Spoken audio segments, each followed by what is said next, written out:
ready for a deep dive, a life of, faith and incredible courage. Today, we're going way back, thousands of years, to explore the story of Prophet Ibrahim.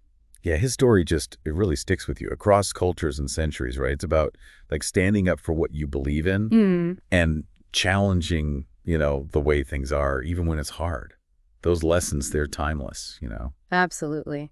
We're diving into the story of Prophet Ibrahim, is my Islam, and it's not your average book. It's full of these moments that they really make you think about the power of faith. It really is. Yeah. And what's amazing is that you see this questioning, this searching for truth right from the beginning, like even in Ibrahim's childhood. Can you imagine being a kid in ancient Babylonia, a place surrounded by idols, and you just, in your gut, something's not right. I can't even, as a kid, that's something else. Right.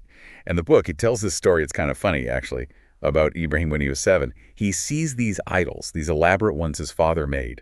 And being a kid, he's like, why do they have such big ears? Wait, so he's questioning idols made by, his own dad? That's kind of bold. Totally. And the answer he gets, that the big ears mean the idol knows a lot. It makes Ibrahim even more skeptical. Like he knew even then that, looking fancy doesn't make you powerful, especially not in a divine way.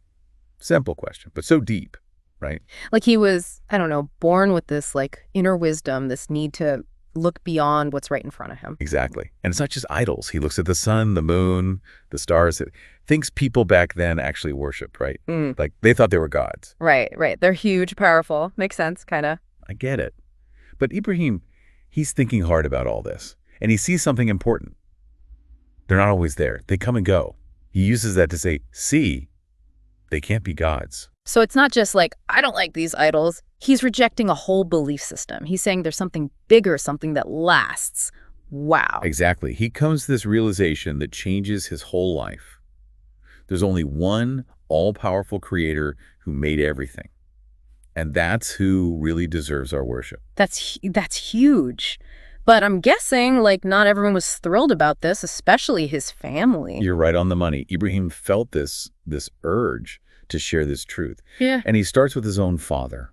It Well, reminds you how tough it can be to go against what everyone believes, especially your own family.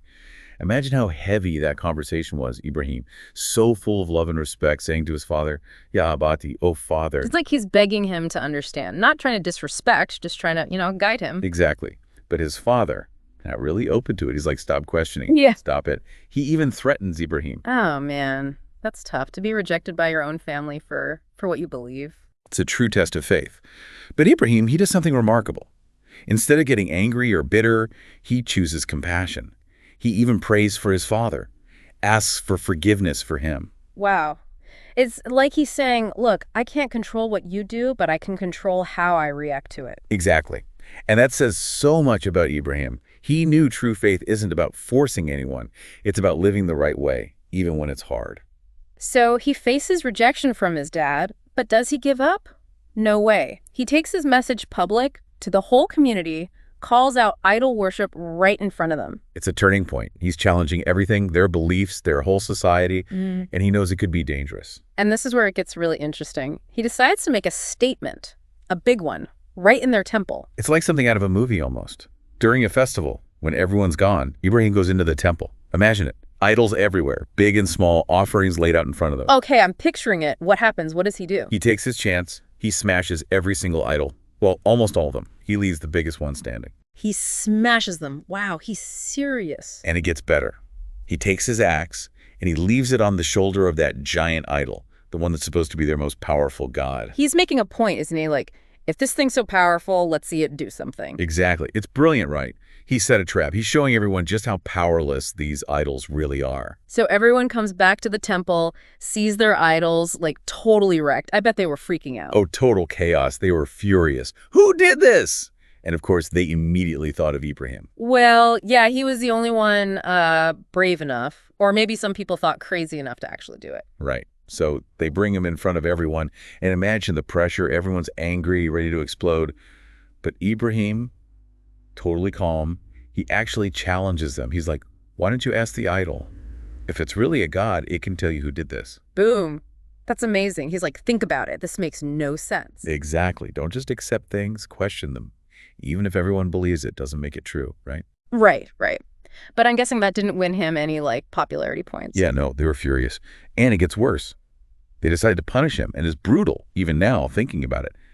They decided to burn him alive. Burn him Yeah, alive. Oh, man. That's just... I can't even imagine. It's really scary how far people will go to silence someone, just because their beliefs are challenged. They spent days gathering wood, building this giant pyre. It's just so much anger and fear driving them. It's terrifying. It really is. But here's the thing. Even facing this horrible death, Ibrahim never loses faith. In fact, as they're about to throw him in the fire, the angel Jibril appears, offers to help him escape. He could have gotten out, but he refuses. He does. Can you imagine that kind of faith? Yeah. Ibrahim, he puts his trust completely in Allah, tells Jibril, I only need Allah's help. That is true faith. When you're staring death in the face, it's, wow. It's powerful. And then the impossible happens. Allah commands the fire, be cool, be safe for Ibrahim. Wait, the fire? It listens. Yep. Just like that. Imagine seeing that. Yeah. This raging fire becomes peaceful, safe, and Ibrahim walks out without a scratch. Okay, that is a miracle. No wonder people started seeing him as a prophet. Right. It was a miracle that changed everything.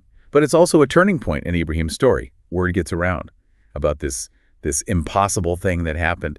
And it eventually, it reaches this powerful king, King Namrud. Oh, yeah, King Namrud. Not exactly known for being, humble and understanding, especially since he thought he was a god. Exactly. Namrud, he sees Ibrahim getting popular, spreading this message of one God, and he sees it as a threat, right, to his power. So he decides to handle it himself. It's on, the showdown. Okay, what happens? So they bring Ibrahim to the palace, but this isn't a fight with swords, right?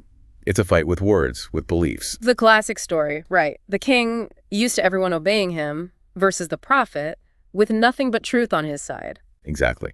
And Ibrahim, so smart, so clever, he uses this chance to show everyone that Namrud's claims are empty. He asks the king the simple question, but it's so deep. If you're really a god, then make the sun rise in the west tomorrow. Oh, man. Burn! He called him out right there. He did. Of course, Namrud, he's speechless. He can't change how the world works, right? He's not all-powerful like he claims. That's gotta hurt, to be proven wrong like that in front of everybody. Totally. It was humiliating. But here's the sad part. Even after seeing that, most of Namrud's followers, they didn't change their minds. They still clung to their old beliefs. It's kind of sad, even with proof, some people, they just refuse to see. It's true. And for Ibrahim, it was a turning point. He realizes he can't force people to believe. So he makes a tough choice to leave his home, to find people who are more open to his message. That's resilience, knowing when to walk away, even when it's your home, everything you know. Exactly. So Ibrahim, along with his wife Sarah and his nephew Lut, who'd later become a prophet too, they set out on this journey. It was tough, full of challenges, but also these incredible acts of faith. Trusting in Allah to guide them, even when they're not sure where they're going? Exactly. They go to all these different places, and there's this one story. It really shows the danger they faced and how Allah protected them. They meet this ruler who is totally captivated by Sarah's beauty. Uh-oh. That sounds... dangerous. It was. Yep, Ibrahim, he's afraid for her, right? So he does something risky. Tells the ruler that Sarah is his sister, not his wife. It was a desperate move, but he trusted that Allah would protect them. Did it work? It did. When the ruler tries to touch Sarah, his hand, it's paralyzed. He realizes something is going on, something he can't explain. So he begs Sarah to pray for him. Can you imagine the fear, knowing something is messing with you like that? Oh, absolutely. But Sarah, even though she's scared too, she shows so much compassion. She prays for him, and his hand is healed. But then, get this, the ruler, like he didn't learn his lesson, he tries to touch her again. Oh, no, he didn't. He did, and guess what? His hand is paralyzed again. Like something out of a play almost, divine intervention. Right. Finally, the ruler gets it. Sarah is under Allah's protection. He gives up, sends her back to Ibrahim, and even gives them a servant named Hajar as a gift. Wow, so even in this terrifying situation, Allah's plan was unfolding. And Hajar, she's going to be a big part of Ibrahim's story, right? Oh, yeah. Hajar becomes Ibrahim's wife and gives birth to his son Ishmael, who grows up to be a prophet himself. It's incredible. It just shows you, even in the darkest times when you think all is lost, Allah is there. Absolutely. Mm. His plan is bigger than we can understand. It's just amazing, this one act of faith, this scary situation with Sarah, it leads to this incredible blessing. It's like sometimes the hardest times, they take you to places you'd never expect. Right. It shows you Allah's plan, it's bigger than we can grasp. But even after all those miracles, Ibrahim, he kept searching, kept wanting to understand more. He wasn't afraid to ask the big questions, which, I don't know, I find that really inspiring.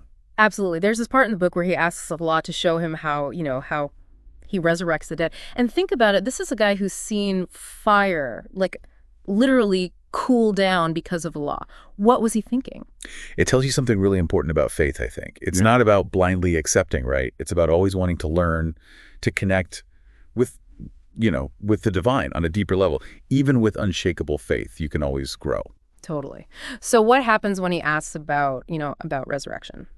Well, Allah tells Ibrahim to take 4 birds, slaughter them, and put the pieces on different hilltops. Yeah. Then he says, call out to the birds. Okay, here's the amazing part. Right.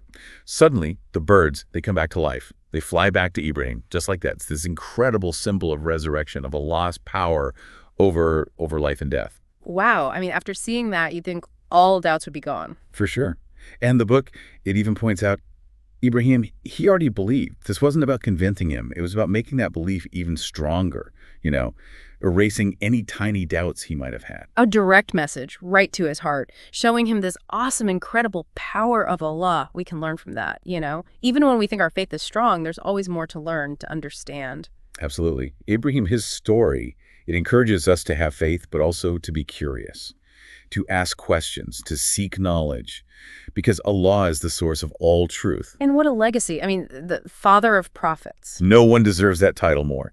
His descendants through Ishmael and Isaac, they include so many prophets. And of course, it all leads to Prophet Muhammad, peace and blessings be upon him. Ibrahim, his dedication to worshiping just one God, that was the foundation for all the prophets who came after. It's mind-blowing, That one man, his faith, his courage, it changed history. It shows you the power of a life lived with faith. And it's not always about the big things, the miracles. It's about every day, the choices we make, the struggles we overcome, how we connect with the divine. Ibrahim's story, it reminds us that faith isn't about being perfect. It's about trying to be better, to live in a way that shows what you believe. It's a journey full of questions, bravery, resilience, and in the end, unwavering faith. What's the biggest thing you hope, our listener takes away from this today? When I think about Ibrahim, what really sticks with me is his complete trust in Allah, all those challenges, but he never lost faith. It reminds me that even when we have doubts, when we're scared, lost, Allah is there with us. That's a beautiful thought, knowing that even when you can't see the path, Allah's guiding you. It's true. And like Ibrahim, I hope we can all find that strength, that courage to stay true to our faith, even when it's hard. Absolutely. An inspiring story for all of us. Thanks for diving deep with us. And until next time, keep exploring, keep asking questions, and keep the faith.